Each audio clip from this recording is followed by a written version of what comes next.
Hi everyone and welcome to my next phone review. I'm very excited to be doing this review actually because this is one of the handsets that I've actually really liked over the course of the time that I've had it for review, and it's a very excellent device and I've taken a particular liking towards it even with its few faults that I'll be getting to sooner in the review. So let's get right into it actually. On the front of the device you'll have your 4-inch touchscreen display. It's capacitive touchscreen, so it's very sensitive. With a resolution of 800 by 480 pixels. You also have your proximity sensor as well as your indicator light. On the bottom you have your standard Android keys. You have your back, you have your menu, and you have your home or additional functions. A long press on this breaks up the keyboard for search functions. On the right side of the device you have your 2-stage camera shutter key and your volume rocker, which can be used as zoom bars when you're using the camera. The left side is bare save for the speaker. And the top you have your 3.5mm headset jack, your USB connection, and your power key. All the keys on the phone have a very good feedback, and they're all chrome accented. They feel very good to press. The overall quality is pretty high. On the bottom you have your microphone grill. On the back you'll have your 8-megapixel camera, 8.1 megapixel camera with LED flash, as well as your battery release cover, which reveals the 1500 milliamps battery, your SIM card, and your micro SD slot as well. The general build quality of the phone is very good. Although it is constructed out of plastic, there is a chrome accent that runs along the side of the phone, and it makes it quite very appealing and quite nice to look at as well. The quality of the plastic is very nice. Although my complaint with it is that being glossy plastic, you do get a lot of smudges and dirt showing up on the screen, so we will need to clean up the phone regularly or else it'll just look like a mess, as you can see right now.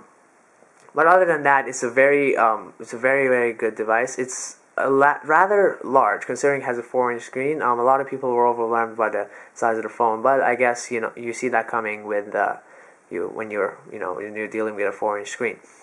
In terms of thickness, it is quite a bit thicker than the iPhone 4, but it is quite manageable and you never feel like you're holding a thick device. It feels very nicely in the hand, and the human curvature design on the back is very, very appealing as well. So let's get into the interface of the device. You have your 1.6 version of Android. You unlock the phone like so. It can also be turned around if you're left-handed. I'm right-handed, so I'll keep it on that side. As you can see, sometimes the phone has trouble recognizing your touch, and I don't particularly think it's the screen itself, but the processor. We'll get to that a little bit later. So the first thing you notice, of course, is the 4-inch screen, and I really like the quality of it. Because of the high resolution, texts are very easy to read as well. The contrast between the colors is really, really good, and you can really enjoy the picture quality on this phone. Even though you have the limitation of only 65,000 colors being displayed instead of the usual 16 million, you still really, really get very good high quality and image quality as well. So I'm definitely pleased with that. Next is the sensitivity of the screen, and as you can see, the capacitive touchscreen works very well in recognizing the slightest touches.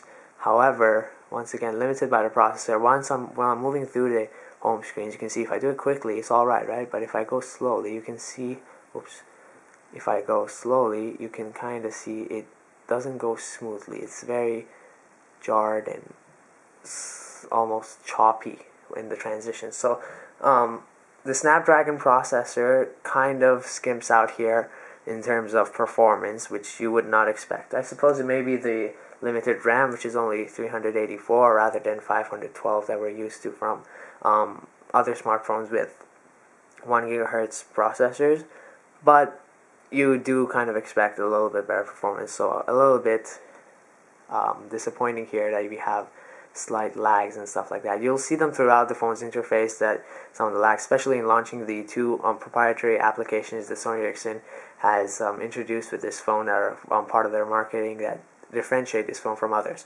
Let's actually talk about those right now. You have the Timescape and Mediascape app. Timescape is an aggregation of all your social connectivities and all your extra connections through the phone as well, and your Mediascape, as you can suggest by the name, is an aggregation of all your media. So let's go into Timescape right now. You can sort of see the load time and stuff.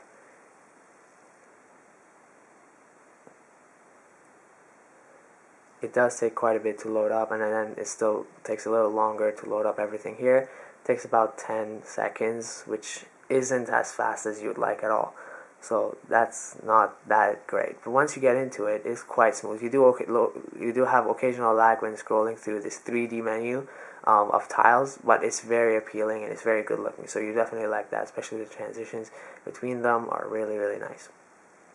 So this is really good. So here you have your Facebook, your Twitter, your music that you've recently played, photos you've recently took, your emails, your recent text messages, and your missed calls, all in one place. And this is in chronological order, everything else combined and aggregated into one. So it's quite a different way of browsing and quite appealing to have, so I definitely enjoy that. Now when you go back, here's your Timescape application, and this here is your aggregation of your web photos. You can sync it to your Facebook or Picasa albums, as well as the photos you have stored on your SD card and from the phone. You can go into more of them here. This is one of my albums recently viewed. You can scroll through these: favorites, camera roll, my albums, etc., etc. And there's also your music.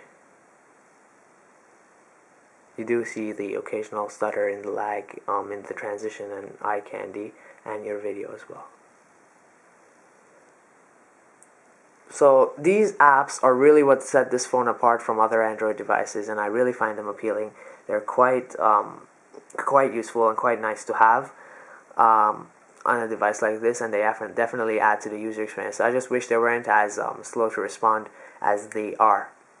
Furthermore, you have your standard Android menu right here, which can be pulled down in a sort of drawer, I guess, like that. And you have 3 home screens, which is limited to because of Android 1.6, though you can download different launchers such as ADW launcher for more home screens if you'd like. Let's talk about the gaming on this device. So Angry Birds were recently released for Android, and the quality and of gameplay is quite good, except for one thing that really is a big disappointment with this device, and that's one of my biggest problems with this, is the lack of multi-touch. So Angry Birds, for example, is a game where you launch the birds and try to play the game, right? And we're always used to pinching out to see a larger outline, and on this phone it's just not possible due to the lack of multi-touch. So that's really disappointment, because, well, a lot of people when they saw me using this phone, they're like, zoom out, like go out and see around. Well, I just said that this phone does not have this capacity. So the lack of multi-touch is quite disappointing with this phone, and Sony Ericsson has confirmed that it's a hardware issue, and the phone will not be getting multi-touch through the software upgrade to Android 2.1, which is coming very soon because it's already released in Europe. So we hope that Rogers releases it for Canada as well. So yeah, lack of multi-touch, one of the biggest problems with this phone. Another thing, let's go to the browser, for example. Okay, let's go back.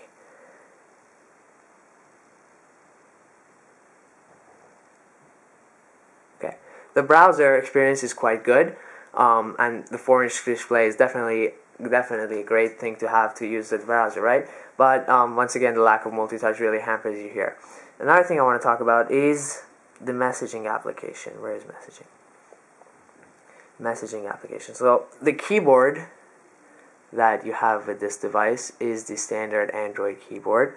You can also use the standard keyboard from that Sony offers you, but I really dislike the portrait one because of the lack of space. However, you can turn the phone this way, and the keyboard is much more usable now. It's extremely user-friendly and very nice to type on, and a lot of people would be able to get up their typing speeds quite quickly, and adjusting to this keyboard is quite easy. So I really enjoy that as well. You also have your typical Android pull-down menu notification bar from here. And overall, the device is very familiar, especially to Android users. Two things that you will have to watch out for with this device are Wi-Fi performance. Internet loading over Wi-Fi is much slower than I'm used to, and it's quite laggy as well due to the occasional lags of the device, occasional hiccups that the processor has. So that kind of really throws you off. It has trouble sometimes recognizing a network that it had 2 seconds ago, and it sometimes randomly disconnects Wi-Fi as well. So that's a little troublesome for me. As well, my biggest problem with this phone, I could forgive multitouch, I could forgive dodgy Wi-Fi, but the battery life is actually what's really, really, really bad about this phone. Although it has a 1500 milliamps battery, I always had to charge it I charged it all night, left it on the charger, woke up at 8 in the morning, took it with me, and by 6 in the afternoon, with not even that much usage, like I was at school so I can't use my phone, and it was almost depleted at 6, 7 at night. So it doesn't even last 12 hours of standby and occasional usage. So that's really, really disappointing for me. You will notice that I have downloaded a memory booster, which allows you to kill all the running apps. And what happens is every time you lock the phone or kill all the selected apps, after a little while, the phone just reinitiates them again. So that's not really effective as well, and it really is a huge drain on battery life. So if you can get over the lack of multi-touch, the low battery life, and somewhat laggy performance, this really is one of the best all-rounder devices you can have. The 8 megapixel camera captures amazing pictures, and soon with the 2.1 Android update, you will have 720p video recording as well. The 3.5mm headset jack, as well as the music player app, give you great sound quality. The 4-inch display is very good for web browsing as well as viewing your photos and videos. They absolutely look fantastic on this device. Let's actually show you one of the videos. Here we go.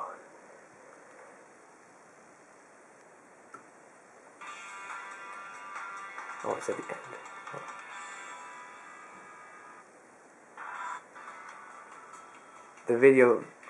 The video watching experience on this phone is quite fantastic. The 4-inch screen is really, really vibrant, and especially when you turn up the brightness. I have it on low right now, and it's really, really nice device to watch videos on.